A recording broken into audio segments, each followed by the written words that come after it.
어제 은이 70달러대를 벗어나서 80달러대로 올라왔죠? 축하드립니다. 예전처럼 120달러까지 오를 수 있을까 기대되시죠? 하지만 저는 어렵다고 생각합니다. 한 달 전 은이 120달러를 찍었을 때 정말 유튜브, 카페 등 온갖 커뮤니티가 난리 났었죠. 창고에 은이 부족하대. 은은 부르는 게 값이다. 은 이제 500달러도 간다. 실버바랑 은화를 사려고 난리 나고 은 ETF, 은 레버리지를 사는 분들도 많았어요. 그런데 지금 어떻게 됐죠? 엄청나게 폭락했습니다. 불과 며칠 만에 폭락해서 몇 주가 넘도록 올라오지 못했어요. 그런데 이상한 모순이 있어요. 가격은 이렇게 폭락하는데 뉴스에서는 실물 은이 부족해서 인도 지연 사태가 일어나고 있다. 뭔가 이상하지 않나요? 부족하다는데 왜 가격이 떨어지죠? 혹시 지금이 접전 매수 기회인 걸까요? 오늘은 그 착각을 완전히 부숴드릴게요. 저번에도 말씀드린 2020년 리튬 사태의 복사판이거든요. 마크 트웨이는 이런 명언을 남겼습니다. 역사는 그대로 반복되지 않지만 그 운율은 일치한다. 2022년 전기차 시대가 열리면서 리튬이 없으면 배터리를 못 만든다는 공포가 퍼졌고 리튬 가격이 1년 만에 엄청나게 폭등했죠. 그때도 언론은 그랬습니다. 리튬은 21세기의 석유다. 지금 사놓지 않으면 두고두고 후회한다고요. 결과는 어땠을까요? 고점을 찍고 2년 동안 바닥을 기었습니다. 고점 대비 무려 80에서 90%가 빠졌어요. 지금 은 차트가 딱 그 운율을 따르고 있습니다. 이름만 리튬에서 은으로 바뀌었지 거품 패턴이 완전히 똑같아요. 먼저 무엇이 은을 120달러까지 올렸을까요? 왜 이렇게 올랐을까요? 단순한 투기였을까요? 아니요. 나름의 논리가 있었습니다. 첫째, 산업적 수요입니다. AI 데이터 센터가 전 세계에서 폭발적으로 늘어나고 있어요. 태양광 패널 수요도 엄청나게 늘고 있죠. 이 두 가지에 공통적으로 들어가는 핵심 소재가 바로 은입니다. 은 수요는 기하급수적인데 공급이 따라갈 수 없다는 분석이 시장을 지배했어요. 둘째, 지정학적 공포입니다. 여기에 중국발 악재가 가세했죠. 중국이 은 수출을 제한하고 트럼프 행정부가 높은 관세를 무차별적으로 매기면서 글로벌 무역 전쟁이 시작됐어요. 이렇게 되면 세상이 불안해지잖아요. 불안할 때 사람들은 달러 대신 금, 은 같은 실물 자산으로 돈을 피신시킵니다. 게다가 관세 때문에 멕시코산 은이 미국에 못 들어올 수도 있대라는 우려까지 더해져서 은이 갑자기 안전자산이자 희귀자산이라는 두 가지 타이틀을 한 번에 가지게 된 거예요. 셋째, 투기 세력이 가담했습니다. 결정적으로 투기 분위기가 극에 달하면서 불에 기름을 부었어요. 지금 안 사면 나만 손해야 라는 심리로 개인 투자자들까지 경쟁적으로 매수하기 시작했고 선물 시장에는 가격이 오를수록 더 많은 사람들이 매수하는 연쇄 반응이 일어났습니다. 계산이나 분석보다는 남들도 다 사니까 나도 사야 해. 안 사면 나는 뒤처지는 거 아니야? 라는 포모 심리 자극으로 인해서 가격을 현실과 완전히 동떨어진 지점까지 끌어올린 거예요. 이 세 가지가 완벽하게 조합을 이룬 순간 120달러라는 숫자가 만들어진 겁니다. 하지만 왜 순식간에 무너졌을까요? 디시겔에서는 이런 말을 종종 해요. 밤마다 미장이 열리고 은 차트값이 올라가려고 하면 종필이 형이 몽둥이 들고 온다. 종필이 형이 뿅망치 들고 온다 하고요. 종필이 형은 JP 모건을 말해요. JP 모건은 2026년 은 정망치를 70에서 80달러대로 보거든요. 그래서 종필이 형이 빠따를 휘두르면 은 차트는 다시 꼬꾸라집니다. 최근에는 그래도 80달러 초반으로 수정을 했다고 해요. 여기까지는 그냥 농담이고 은 시장에 실제로 등장한 몽둥이들을 알려드릴게요. 첫 번째 몽둥이는 증거금 인상. CME를 포함한 주요 거래소들이 선물 거래 증거금을 대폭 올렸어요. 빚을 내서 레버리지를 쓰던 투자자들이 강제 청산을 당하면서 엄청난 매물이 한꺼번에 쏟아졌습니다. 두 번째 몽둥이는 대체재 등장입니다. 이건 너무 치명적이었어요. 은값이 너무 비싸지자 산업계에서 은 대신 다른 거를 쓰겠다는 움직임이 나타나기 시작한 거죠. 수요 기반 자체가 흔들린 겁니다. 이 밖에도 여러 몽둥이가 한꺼번에 나타나면서 120달러 거품이 순식간에 터진 거죠. 이제 다시 은이 엄청나게 높은 가격으로 갈 수 없는 이유에 대해 하나씩 살펴볼게요. 첫 번째 이유는 비싸면 안 써입니다. 원재재 가격이 너무 오르면 시장은 스스로를 보호해요. 은값이 100달러를 넘자 전 세계 태양광 기업들의 비상이 걸렸어요. 이 가격이면 패널 팔아봤자 남는 게 없겠는데? 그래서 어떻게 했냐고요? 은을 안 쓰기 시작했습니다. 은 함량을 극한으로 줄였어요. 은 대신 구리를 사용하는 HJT 공정을 원래 계획보다 10년이나 더 일찍 도입한 거예요. HJT 공정은 은 대신 구리를 전기 도금 방식으로 입혀서 발전 효율을 높이고 제작 원가를 낮춘 공정입니다. 여기에 캡슐 코팅 기술을 사용하면 산소와 습기에서 구리를 완전히 차단해서 절대 녹이 슬지 않아요. 이걸 개발한 기업에서는 제로 실버 기술이라고도 부릅니다. 벌써 중국에서는 많은 기업들이 성공했고 점점 많은 기업들로 확산되고 있어요. 정말 무서운 게 뭔지 아세요? 기술은 한 번 바뀌면 돌아오지 않아요. 은값이 완전 반값인 4, 50달러로 내려간다고 해서 태양광 업체들이 아이고 언니 싸졌네? 다시 공장 바꿔야지 하지 않는다는 겁니다.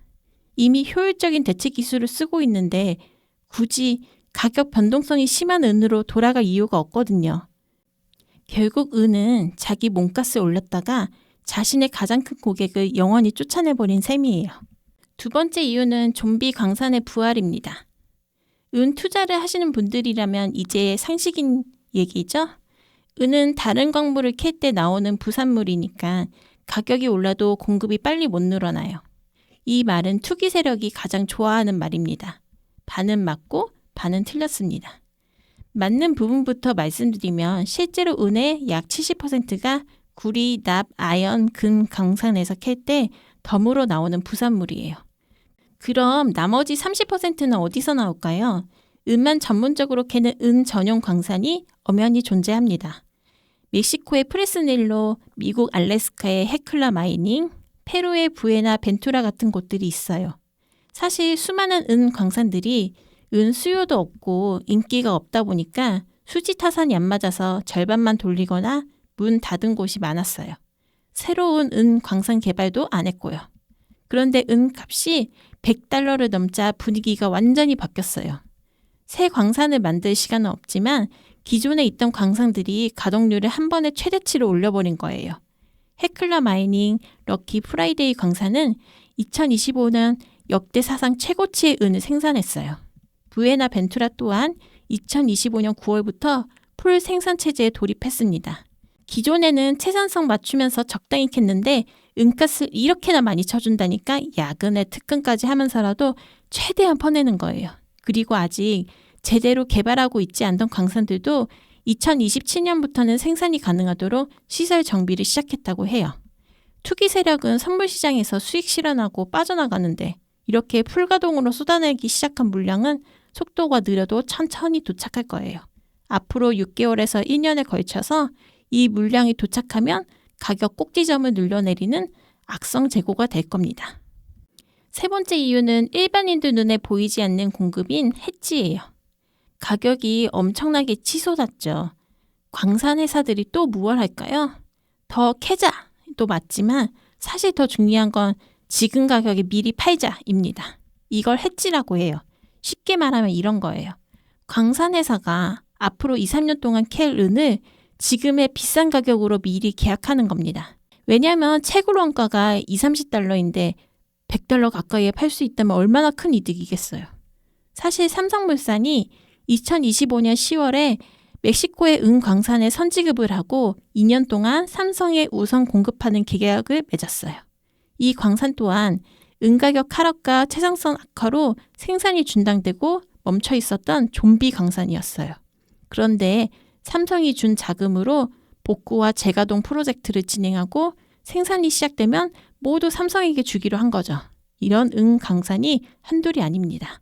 자, 이렇게 되면 당장 창고에 은이 늘어나는 건 아니지만 시장 입장에선 미래에 나올 물량이 이미 팔려 있다라고 인지되기 때문에 가격이 오를수록 오히려 잠재된 공급이 계속 쌓이기 시작하는 거예요.